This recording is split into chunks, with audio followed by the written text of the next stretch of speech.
మరణించిన వారి అస్థికలు గంగలో ఎందుకు కలుపుతారో మీకు తెలుసా? Welcome to my channel. SJA myth tale. Sagara మహారాజుకి ఇద్దరు భార్యలు. పెద్ద భార్య కేశినికి ఒక కుమారుడు హనుమంజుడు. చిన్న భార్య సుమతికి 60,000 మంది కుమారులు.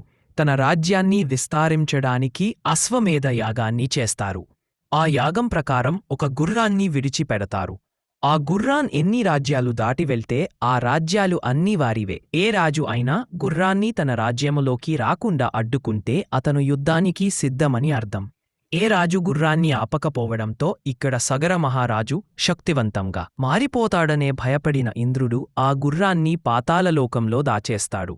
గుర్రాన్ని వెతకమని తన 60,000 మంది కుమారులను పంపిస్తాడు.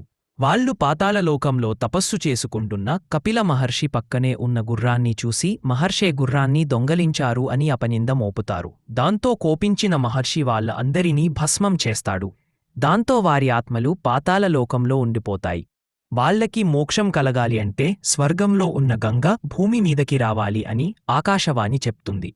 గంగను భూమి మీదకి తీసుకురావడానికి సగర మహారాజు వంశలోని వారంతా ప్రయత్నించి విఫలమవుతారు.